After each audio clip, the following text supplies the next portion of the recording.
Matei ni wola ni pula na apostolo vir na kay Roma. Kana wasing dua. Ko yo ko pula na talatala Jesu Kristo. Sa kadibi me apostolo kalisi me utukuna na itukutuku binaka ni kalu. O koya saya lataka iliu ko koya karabosataka. Na profita ne wola tambu. Eno buku ni luviana o Jesu Kristo na no turanga. O koya sa sudumai na kau ite vita me bakana ngona. O koe sawa ka takilai wa koukoua, e na tūla ka tali mena mate, ni sa luwe ni kalu, me waka na lona sawa. O koe a ki tu sa rawa te tali ngā kina na loma, ke na takataka waka apostolo, e ra bokong bauta ka tali rau ki na kuira na leo ni veibunua ki te ngā, e na huku ni adana. Dau sa ka divi o ti waka tali ngā kina, koe ki mundou nei Jesu Kristo. Koe ki mundou ke te ngā sa tiko me Roma, koe ki mundou sa andolomana na kalu, koe ki mundou sa ka divi, me alo sawa. Mino mundo una loloma, kaya na wakadengo may buwana kalou o tamanda, kay Jesu Kristo na turanga. May wakatigabu, ko Jesu Kristo kau sa wakapinipinaka kinabuwana nung kalou, e na wakumundo keda nga. Isa tukuni e wuro-wuro tau doko na numundo wakambauta. Nisa nungo i wakandina na kalou, o koya kau sanggarawa e na huni alongu, e na ituku-tuku pinaka ni luwena. Nisa sianga ni mundo, ni dawutike mundo, e na beisinga, e na nungu masu. Ni sandau masu, mendua na ngauna meu kalunga te kina, ene lewani kalou, meu iade ani wiki mundou. Ni sangan reba boka leabu, meu reidi ke mundou. Meu silia wiki mundou na isuli boka yalo eso. Mundou boka tau ndeita ki kina. Mendandui boka dingui, ene huku ni no mundou boka mbauta. Kina nongu talenga. Ia, koi ke mundou, na weo kani. Kau sa sianga ni wina kata mundou le daba. Ni sana kita boka bunga, meu lawa yani wiki mundou. Ia kau sa taru winga kaya doa na singongo. Mindu na nungu yanga, ina ke mundu maliwa. Weo katalanga ina ken romaliwa na be matani tutani. Sandundonu be yau, meu sa itala be ira na kai kirisi. Be ira talanga na leo ni be bunua wale. Be ira na buku. Be ira talanga irsa siyang ni buku. Asa baka kina, me baka kau sa rawata na longu sara, me wuna utaka na ituku-tuku binaka, be ke mundu talanga may Roma. Ni sa siyang ni mandu ataka na ituku-tuku binaka ki Kristo. Isai koe ongo na koukou ni kalou. E wakambulai ki na koe rai andua, era sa wakambauta. Sa liu ve ira na tiu, ve ira talanga sa mati ni tutani. Ni sa wakatakilai kina, ni sa wakandonu ira na kalou e na wakambauta, era sa wakambauta. Me wakana ka sa wulai, e na mbula e na wakambauta ko koe sa ayalundondonu. Ni sa wakatakilai me loma langi na dundu ni kalou, kina non re wala da ke denga, kina non re tau ndondonu na tamata. Era sa taro na ibubuli dina, na wala tau ndondonu. Ni sa rei na kenra maliwa na kani kalou, sa kilai rawa. Ni sa wakareita ka be ira na kalou. Ni sa kune na be kani kalou e bunitu. Iyo, na nona kau tau mundu, kina nona tu wa kalou. Ni sa kilai wati na be ka sambuli. May na ngauna sambuli kina ko burbura. O kaya ngo sa singa kina na nona ulumbale. Iyo, ni rasa kilati ko na kalou. Era sa sianga ni wakaroro taka me wakana kalou. Sa wakabinabinaka. Ia sa lia mai na nondra na numa. Asa butung mai na londra sa sesewa. Era sa kai tiko era sa buku. Era sa lia mai. Era sa wakai susumitaka na serau ni kalou sa sianga ni materawa. Ena matakau me wakana tamata saran mate wale. Kina manu buka. Kina manu ya baiba. Kina beika sa ngasiboli.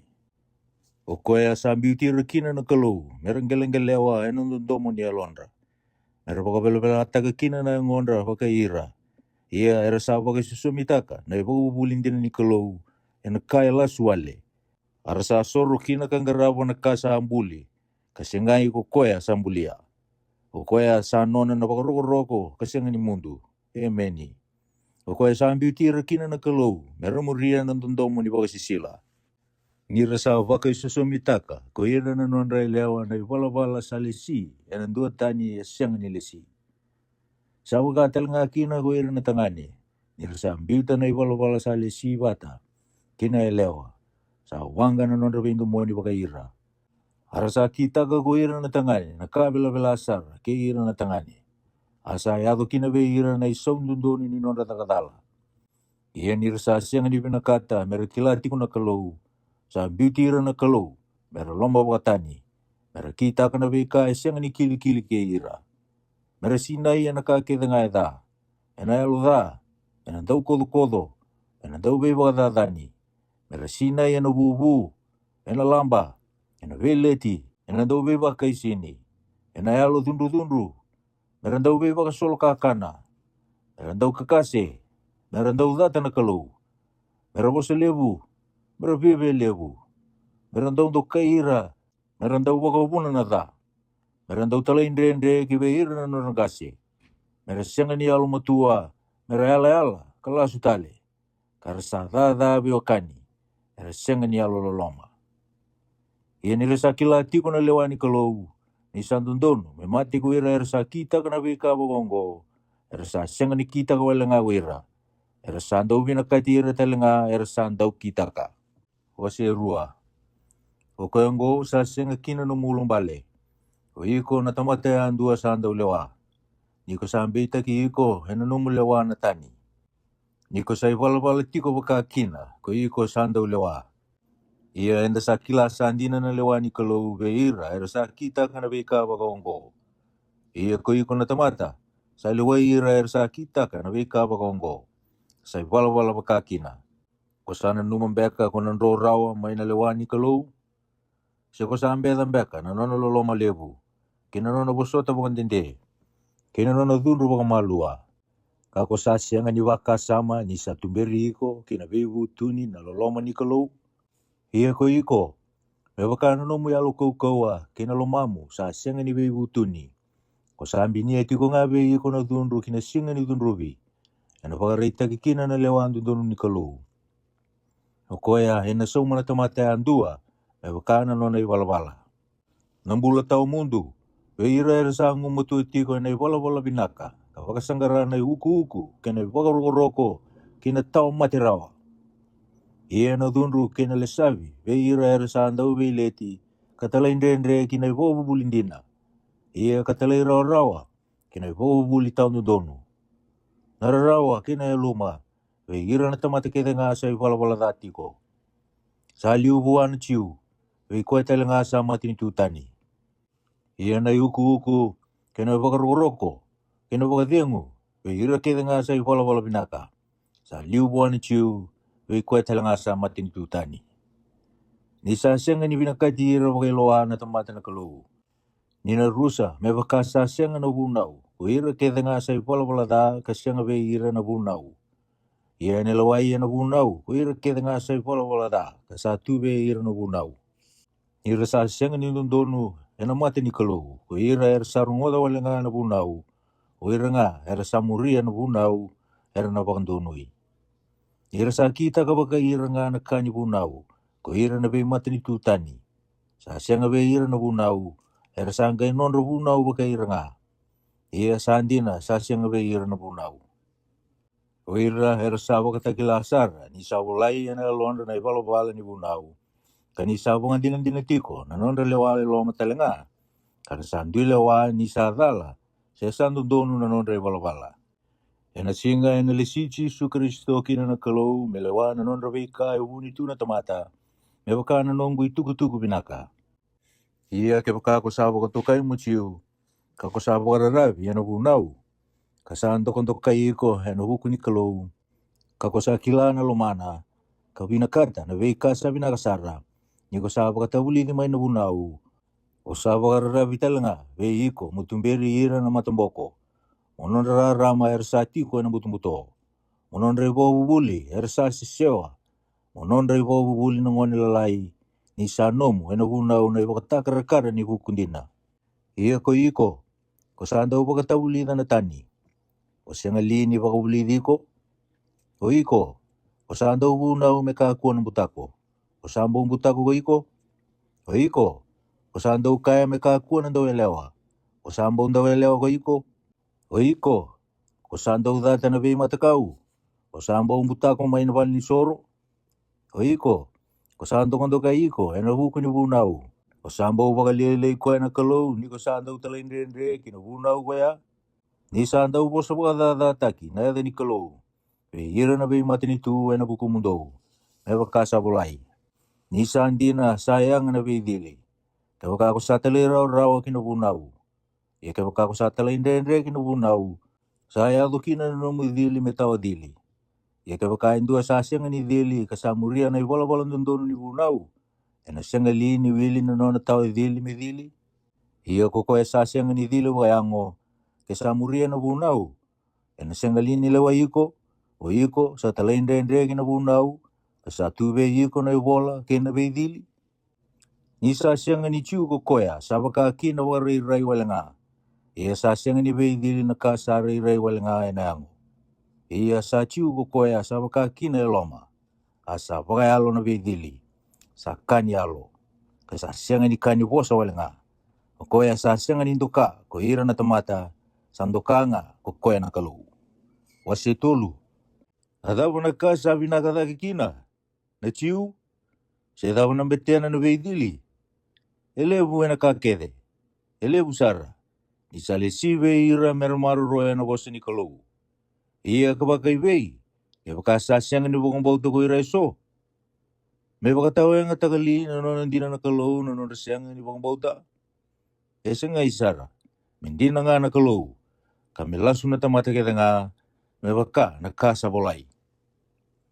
Mapakandono ni ko sa bosa. Kang umatua ni ko sabi leti. Iya kaya pagkasabakan din nataki na ipalapalan doon ni Kalo na noon tayo ipalapalan taon doon. At apa menda kaya? Sa siya nga ba kanino doon na Kalo? Ni sa soma? Au sabo sa may pakanga na tamata. Isa nga isara. Kaya pagkasaba ka ongo, yan ang kaileway uro-uro pa kayo na Kalo. Iyo. Kaya pagkasay ko ay nanong gulasu sa uwasi bitagakina na nandina na Kalo. May pakaroko-roko taki ko koya. Dapat kau sa dun rubiti ko kina, may baka na tamata da. Iya, siyang alin di baka, nikitaw sa alaw sutaki, kasakay naki, nikitaw sa awas sa bakane. Menda kita ka na iwala-wala da. May ado kina nakabinaka. Iya ko ironggo, na dun rubi bondono. Iya kabagay bay, sa awas si bitagali, nga isara nandoon na ka. Nikitaw sa awakan din na tagay liw, nirasada laki nga. Wira na chiu, keira na mati ni tutani. Wakana ka sa bulay. Sa siya nga indua sa iwalwal dono. Sa siya nga sa indua. Sa siya nga indua sa kila. Sa siya nga indua sa wakasanggara na kalu. Era sa lisutani kita nga. Era sa yado bata me siya nga niya nga. Sa siya nga indua sa iwalwal binaka. Sa siya nga sa indua. Ay bulong-bulo sa andola tu na non ritilo-tilo. Era sa andaw bay bakay sini na ngusundra. Sa tuwe ruku ni bel ni ngusundra, na weli nganga ni ngata. Sa sinay ng ngusundra, na ruru kinawasan daw nganga. Sa kusarawan na yabandra, may pakandabean nandra. Sa tuwe na nandasala na rusa kinararawa. Iya, sa siya nga ni kila na sala, ni bebe bakatingoy. Sa siya nga ibe ira na rereba ka na kalu. Iya, sa kila na kakita nga sa kaya na bunaw. Sa kaya be ira, sa tuwe ira na bunaw. May bangaluy kina ng usundra kaya nga. Kami may taki, yan ang mati ni Kalo na kay uro-uro kaya nga. Na siya nga ni mga doon may buhayin doon na tamata. Yan ay balabal ni bunaw. Ni say koya na bunaw. Sa kilay kina na ibalabala da. Iya kasangkay baga takilay maya ng ononggo na kasabi mga doon may kina na Kalo. Kanisa siya nga niyado, yan nabuko ni bunaw. Iya sa baga din na kina na bunaw kay ira na profita. Iyo, sa iya na bibang doon na Kalo, na buko ni bakang bauti Jesu Kristo, ira kaya nga ira sa bakang bauta.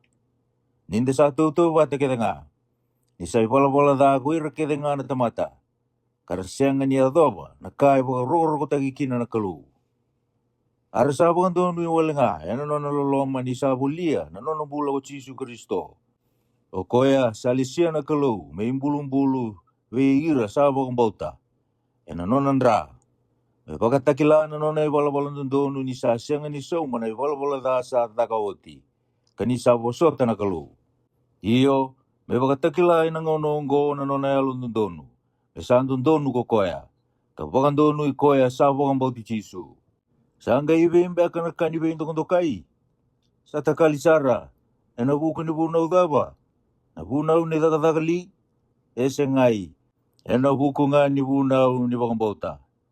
Koe ki tau sabaka sabandonu ina tamata ena wong bauta. Ia kasianga nga ena huku ni daga ni bunau. Sa non rendon nga na ciu ko koe na kalau. Sa sianga baka ni non retalanga na vimati ni tutani. Iyo. Sa non retalanga na vimati ni tutani. Kaya wakasandu ang bau nga na kalau. Kana wakandonu ira sa dili. Ena huku ni wong bauta. Kaya ira talanga sa sianga ni dili. Ena non wong bauta. Kita usangay wakatawa nga taka. Nabunau. Ena wong bauta. Sesengai. Sengai sara. Kita usah wakatong di taka nga nabunau. Waseva. Adaba mentang kaya sarawatu ya parama na tamanda. Ena ibala-bala boyango. Kaya wakasabo ang donui ko ya parama. Ena buku ni taka-taka. Sangga indo nakabu amin do kay kina. Iya kasyang nga ena mati ni kalu. Adaba ya kaya na ibala tambu.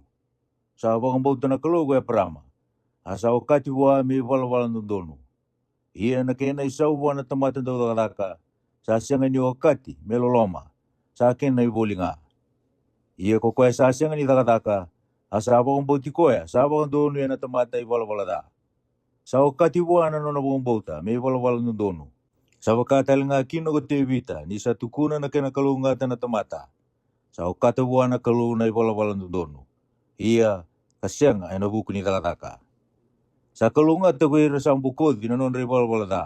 Asam buluti na non ratakadala. Sa kalungatan na tamata sa siyang inimbita ka buwan. Na ibala-bala da ko tiyawa. Era sa kalungatan beka wakawanggo. Kuir nga era sa dili. Sera bakatal nga kina kuir sa siyang ni dili. Ninda sa kaya sa wakati beya parama. Nanona wakang bauta may ibala-bala nundono. Sangay wakati beka ni sa wakay wey. Ni sa dili oti ko koya. Sendi sa siyang ni dili. Sa siyang nga ni sa dili oti. Ni sa siyang nga ni dili. Asa solibuan na bay dili. May wakata kila-kila.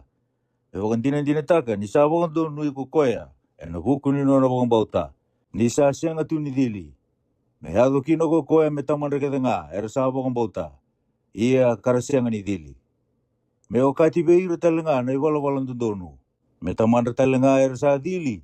Beira era sa siyang ni dili wala nga. Era sa muria talaga na iwagaraw ni wakang bauta kaya sa niya parama. At tamandan ni sumbera ni dili. Ni sa siyang ni alataki beya parama. Si beira na nonakawa. May tawag kayo ni burubura. E nabuko ni bunau. E nabuko nga ni bebang dono isayado. E nabakang bauta. Ni sa may wakatawa yung ataki na wakang bauta. Iya saka wale talaga na bosa ni ala-ala. Kaya wakasa tawag kaya na kuira sa muria na bunau. Ni sa wakabunan na dunrubi na bunau. Ni sa siya nga na ibala-bala da. Kaya wakasa siya nga na bunau. E nabuko ni kaunggo sa kani wakang bauta. May sa raw kina. May kani loloma. May tunde kina na bosa ni ala-ala beira kaya nga na kawa. E siya nga be kuya wale nga sa tubuan na bunau. E kuya tala nga sa tubuan na wakang bauta ya parama. Kuya sa tamanda kaya nga. May wakasa bulay. Au sanggisi ko mo tamanda na bebo no e bunga. E na matana sa wakang bauta ko kuya. Iyo nakalou. O kuya sa wakang bulay ira tala na mati. Asa kadiwa na weka sa singai. May wakair sa tu. Iya ni sa siya nga na kami nui-nui kina. Sa wakang bauta ko kuya. Kawakan nui-nui. May ado may tamanda na bebo no e bunga. May wakasa tukuni. E na wakakina na numkawa. Iya ni sa siya nga ni malumaluman na wakang bauta. Sa siya nga ni waka sa makina na kinamati na yung ona. Kanisa anduan beka na raw na yung baki. Sa na kinamati na kita isera. Sa siya nga talaga ni lomalumarua. May tawa wakang bauta. Nabosin niya ala ni kalou. Sa kauko nga na wakang bauta. Asa wakaro ko takakina na kalou.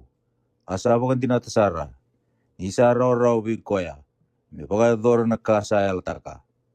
O kayong ko sa wakati kinabuha. May wala-walang dono. Iya sa siya nga inabukunan dondo nga sa walay kina ni sa wakati buha. Inabukunda talaga. Ni na wakati nga kinawikyanda. Kaya wakain sa wakang bauti ko ya sa wakatura tagatala na nonda turang ko chisu may namate. O kaya kasuliani inabukunin nonda ibalwala da. Asa wakatura tagatale menda wakang dono ikina. Wasi 5. O kayang ko. Ninda sa wakang dono wakang bauta. Menda sangay baby nakati, kinakalo ay nabukunin on the turanga ko Chisu Kristo. Ena wukuna talenga, enda satu roba rokina. Ena bakang bauta na loloma ongo, enda sanga itukina. Menda sari kita lenga, ninda sanu itaka, na bewa kalunga tatagi ni kalu. Asa sianga ni koya walenga. Menda sanda ure kita lenga, ena wukuni wei kararawa. Ninda sa kila, sa tumbu na daw busota, may nakararawa. Iya na daw be bakatubulay, may na daw busota. Iya na inui-inui, may na daw be bakatubulay. Iya sa sianga na mondua, ena wukuni inui-inui. Ni sa sobaraki kinayalonda na loloma ni kalu, ni sa sulibe kenda na yalotambu. Ni sa mati na Kristo, menon riso somi na tamatay walwalada. E nangaw na sa lukudi liu, ninda sa malmulu mutiko. Ni sa siyang baga hindu ame mati, may susomi ni tamatay alondondonu. Iya kasandu ambe kasandu undo, may mati, may susomi ni tamatay dololoma. Iya nakalo sa pagkatagila na nololoma bekenda. Ni sa mati na Kristo, may nonda susomi, ninda sa tamatada. Iya ninda sa angay wakandonui, nabukuni nonandra, ena gai ro daki menda bogom bulai mana dunru ena bukuna iyo ke baka enda sabi binakati ke naklo ena bukuni nona mati na lubena ninda sabi medaki ena gai ro daki ninda sabi binakati tu menda bogom bulai tiko ena bukuni nona bula asa senga ni koya walenga iya enda sanda ure kita lenga ena klo ena bukuni nona turang ko Yesu Kristo o koya enda saya dokina menda be binakati tu Iya me bakasaduru ki burbura na bola da na buku ni tamata ile ndua ina mate na buku ni bola da asa ya do bakaki na mate kina tamata ke denga ni sa dala na tamata ke denga sartu ile burbura na bola da saya do muri na bunau asa siang ni wakati na bola da ni sa siang na bunau iya mai ngau na ya tama ka do na ngau na mosese sando we italia ko mate we ira talanga sa siang ni bola da me bakana tala indre ya tama o koya sano na ibagata karakara sal kumay muri iya ero sa siyang ni tutu batasar na tala indre kina suli walenga iya ke bakasa mati na lebunga ena bukuli lo na tala indre na lewendua sangai ro da kasar me ado ba lebu pe ira na lebunga na loloma ni kalo kina suli ni loloma ena bukuna nga na tamata elendua ko Yesu Kristo. Pero sa nga dito buat na kasaya do na buku ni na dala indo ambao. Kena isoli-soli. Ni sa ando ambao nga saya do kina na lewa mendadala. Iya na isoli-soli wala nga saya do be sa bunga na non bala da mero ba do kina. Iya kay bakasa ngumatu na mate na buku na lewandua. Na talain dre ni lewandua. Na gay raw wala budaki. Be ira sa do be ira na lolomalebu. Kena isoli-soli ni be ba do nui. Meron ngumatua eno bula eno hukuna na lendua ko Yesu Kristo. O koe ongo, me wakasali wai me dunrubi na tamata kedenga eno hukuni domba nga na dala. Sa wakatel nga kina eno hukuni domba nga na iwala no donu. Sa rao merobondo nui na tamata kedenga meron bula. Kame wakasa wakadalai na leo bunga eno no na talai ndre domba na tamata. Sa wakando nui wakatel nga kina na leo bunga eno hukuni no na talai rao na lendua. Asangay kau may no bunau. Me uasibi kina na ibola da. Iyan isa uasibi may na ibola da. Sangay uasibi da kabali usara na loloma. Me baka ni sa ngumatua na ibola da kina mate. Me ngumatua baka talanga kina na loloma. Eno pakando nui. Kina bula tau mundo. Eno hukui Yesu Kristo na nonda turanga. Wase ono. Adaba menda kay kaya. Menda sa ibola da tiguli. Me tumo baka lebu kina na loloma. Sengai sara. Oi kenda sa mati kina ibola da. Enda nakita katiko bagai bei na ibola da. Dau sa siang ambeka nikila. Koi kenda na papite sota ki bei Yesu Kristo. Enda sa papite sota ki kina no mati. Koi enda sa hambulu wata ka kina. Ninda sa papite sota ki kina no mati. Meo kasa baka turi taga talmay na mati na Kristo. Ena kauko ni tamana. Menda sa ibola baka talanga kina. Ena bulo. Iya kay baka enda sando abata menda baka tagi koya ena no mate enda baka tagi koya talanga ena no tuda ka talmay na mate ninda sakila ongo iro salo bako bata kaya kina kau bela tayo ena no tamata makawa meta kalikina na yang ni bola da menda ka kuwa tal ni bombula kina bola da ni sa sire ki mai na bola da ko koya sa mate tu iya kay baka enda sa mate bata ki Kristo enda baka dinata ninda nang bula wataka talanga. Ninda sa kila ni sa wakaturi taga talimay na mati na Kristo. Na siya ni mati tali. Sa siya tali ni raway koya na mati. Ni sa mati ko koya sa mati bukan dua na huku ni walwalada. Iya ni sa ang bula sa ang bula buwan na kalo. Mundo bakatal nga kina ninda sa baka sa miki mundo sa mati sara kina walwalada kan bula buwan na kalo. Na huku Yesu Kristo. O koya mengai kaku ni ngumatua na walwalada na ngumundo sa mati rawa. Mundo muria na kena ngangandre da. Kaku talanga ni sulia na vetiki mundo kina walwalada. Netaka kina na kada. Do suliki mundo nga buwan na kalo. Me bakanto sa ambulo may namate. Kena vetiki mundo buwan na kalo. Netaka kina na kain do dono. Nina siyang ni vetalia tagiki mundo na walwalada. Indo sa siyang ni liway na bunaw na lolomanga. Iya kabagay bay. Menda say walwalada ti wali. Nina sa siyang ni liway na bunaw kain na lolomanga. Nga isara. Daw sa siyang baga ni kila. Kaya anduan daw sa suliki mundo buwa, mundo nona tamata, mundo talera ro buwa. Daw sa nona tamata nga, daw sa talera ro kina. Sekina dagadala, mundo mati kina. Sekina dagandundonu, mundo bagandonu ikina. Iya me iya na baga binabinaka buwa na kalo. Indo sa muria, may nahunya lo mundo. Koy ke mundo kambuong bula, kina iwala-walada. Na ibagaraw ni baga bubuli, daw sa baga tabuli di kina. Iya ni daw sanggay sireki may na iwala-walada. Daw sanggay garaba na iwala-walang dundono. Daw sa ako sa magmatatanga. Ni sa malumalumo na yung mundo. Iya may bakando sa suliya-liyo na betiki mundo. Merang garaba na kando kundukali. Kina iwala-walada. Melewukina na da. Mundo ngay suliya makakina na betiki mundo. Merang garaba na kando dono. Medakakina na kasab-saba. Indo wambo ang bulati ko kina iwala-walada. Dua ayawa tu, kina iwala-wala na dono. Iya kadabo na buwana, daw sa rawata. Nangono ko ya, may nabikaan daw sanggay mandua kina. Ni sa akin ay wati-wati ni bika ang gori na mati. Iya ni daw sanggay sirek may na iwala-wala da. Kaya daw metamati ni kalaw. Daw sanggay rawata na buwana, na iwala-wala saba-saba. Kina wati-wati, ng bula tao mundo. Ni sa akin ay isaw ni wala-wala da na mati. Iya na isuli-suli wala nga ni kalaw, ng bula tao mundo. Ano huku Yesu Kristo no tuturanga. Wase vitu. Daw sa siyang alini kila, kimundaw na biwakani, ni sa bosa beiranga sa kila na bunaw, ni sa bodo na tamata na bunaw, na besinga ni non bula.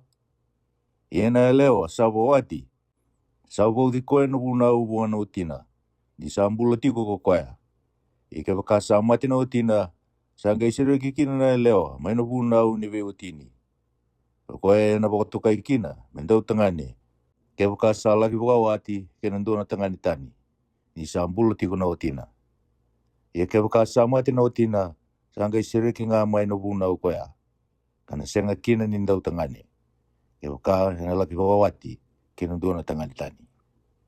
Daw sa baka kina, nabeo kani nindaw sa ngay sireki may na bunaw, may na bukun niyang ay Kristo. Mendua tani, mundaw beo tini kaya.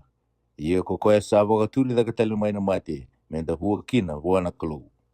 Ninda sa tiko bakayango nga, sa andaw tumbo wako kawa na beti kinda nangangandre da. Sa tumbo may na bunaw, may huwa tagi kina na mati. Ia nda sa ngay sireki may na bunaw. Ninda sa ngay mati kinakasa abo di kenda. Menda ia na bengarabi, na itobo bo ni alo. Kasi ngay, na itobo makaw ni bunaw. Adaba menda ngay kaya, sa dali na unaw, ngay sara. Tawa siya nga din ni kila, sedaba na iwala-walada. Kiu siya nga ni kila na unaw.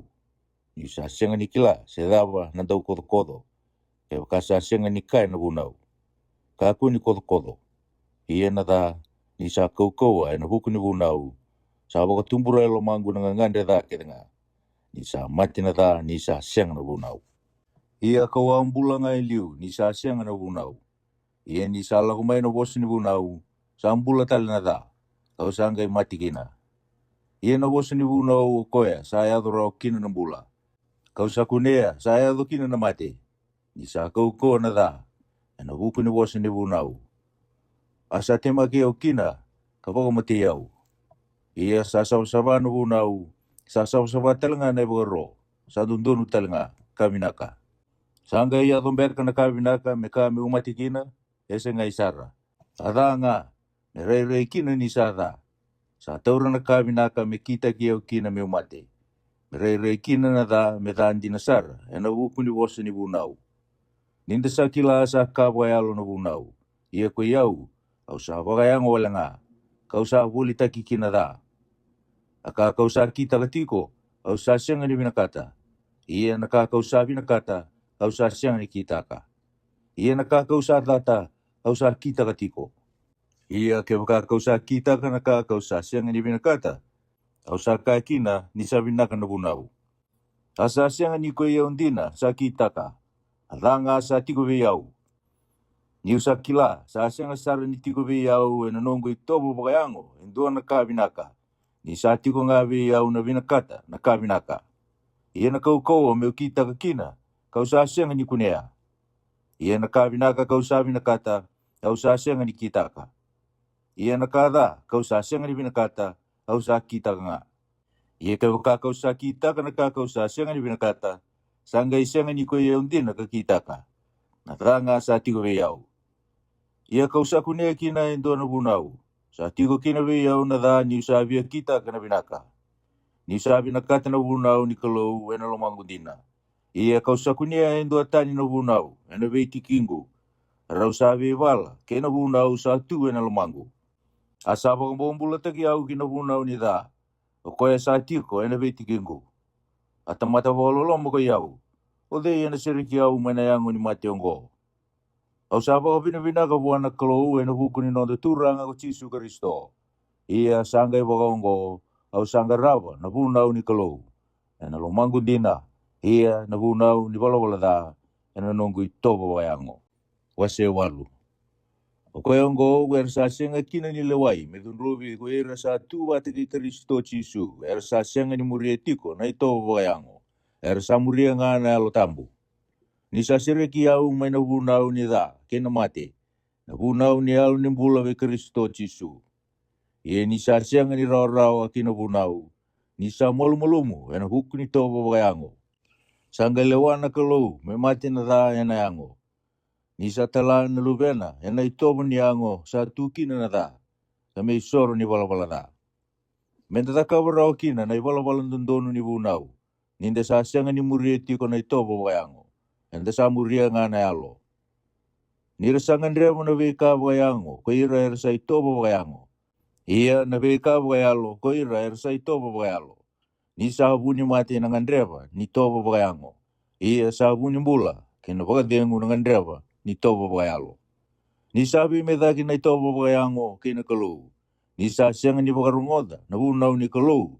Ia sa ndendre sara me wakakina. Ia ko ira era sa tobo wayango. Era sa sianga ni dakabrao na kaya minakabuan na kalau. Ia sa sianga ni wakayango na no mundo i tobo. Sa wakayalo nga. Ia wakasandina ni tiko ena loma mundo na yalo ni kalau. Ia ke wakasandu na tamata sa sianga ni tiko elo mana na yalo i Kristo. Sa sianga ni nono ko koeongo. Ia ke wakasa tiko ena loma mundo na Kristo. Sa andina nga sa mati na yango. Ena buku ni wala da. Ia na yalo sa ambula ena buku ni bebondo nui. Ia ke wakasa tiko wakandua ena loma mundo na yalo i koea. Sa wakaturi Yesu daga talimena mate. O koea sa wakaturi Kristo talimena mate. Ena wakambula talina yango mundo sa mate rawa. Ena lona sa tiko wakandua ena loma mundo. O koea ke mundo na wakani. Enda sa sianga kina ni vaudi, kina i tobo wayango. Menda muria na i tobo wayango. Indo no mate, ke wakanda usa muria na i tobo wayango. Ia ke wakasabe i wuke ke mundo na elo tambu. Me wakautia na i wala wayango, dono mbula kina. Ia ko ira nga sa tumberi ira na elo ni kalau, era na lube ni kalau. Ninda usa sianga ni rawata tali na elo ni mbula mundo urere. Ia da usa rawata na elo tambu, da usa wakambauti kina mengone. O koea, enda sa kadikina, apa tamanda. Elo ongo sa tukuna mai, kina elo anda, ninda sa lube ni kalau. Ia kabaka enda sa ngone, enda nanga i taukei. Enda na taukena na veka ni kalau. Enda sa i taukei wate ki Kristo. Ia baka enda sa usota wate kai na da, enda na wakalunga te tagi wate kai talanga. Ni sa waka sa sianga ni anga mero wakatawatani nakada sa wasoti yana bulongo kina kalungata. Yana wakarere itaki bekenda muri. Ni sangan reba wakalebu wabura kawawati ko nga mero wakarere itaki. Ko ira na lubi ni kalou. Ni sa wakamulumulung utaki wabura meda. Asa sianga ni binakata. Yana kukui ko nga sa wakamulumulung utaka. Ni sa wakanuitiko. Ni sa sere kita lenga wabura mena kena wakamulataki kina rusa. Kami lalanga tu, kabakai wuku kutake bata, ke ira lubi ni kalou. Ninda sakila, sabu tungu bata ko buru-buru tau doko. Kasaya luma, ena rarawa, kaya doba na singongo. Asas yang ni kaya awal nga, o ikenda talanga. Enda sarawata na isebu ni alo tambu. Enda sabu tungu tiko elo manda, ninda sawa raka, meda bakambo timengone. Ninda bakambula ina ngonda. Ninda sambula ina inui-inui. Ia na inui sa ambale, kina kasa ngai reidi, sa siang inui dina. Ni sa nui taka wakadaba, na tamata na kasa ngai reida. Ia ke waka enda sa nui taka na ka enda sa siang ni reida, enda sa pusota nga, me wara katiko. Ia na alo tambu talenga, sabu ke ano nonda mulmulumu. Ni sa siang ni kila na kaya kili-kili ke ikenda, menda kerea. Asa masu lagi kenda na alo tambu, ena butungu siang ni da utirawa. Ia ko koe sa andong di kewa na londa sa kila na loma ni alo tambu. Ni sa masu lagi ira na tamata lotu me baka na loma ni kalou. Ninda sa kila, sabi ibu ke na kakile nga, mera binaga kina era sa lomana na kalou. Ko ira era sa kadibi, me baka na kasa na kiti oti. Ia ko ira kede sa kila ira iliu ko koea. Salisi ira iliu, mera tau bata ke na luvena. Me ulumotua kino ko koea, ve ira na tedina, era leo bunga. Ia ko ira salisi ira iliu ko koea, sanggai kadibira. Ia ko ira sa kadibira ko koea, sabo kandunu ira. Ia ko ira sabo kandunu ira ko koea, sabo kai wuku kutagira. Ada pamendang kai kaya, ena vi kaongo. Ke pakasa tu kita kikenda na kalou, o dei menon da meda. Ena bakai ve ko koea sa siang ni bure itaka na lupena ndina. Ia sa suli koea yani.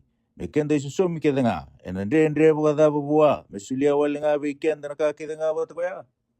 O dei membe itaki ira sanding itaki ira na kalou. Na kalou sabo kandunu ya. O dei ena lewa merodun rubi.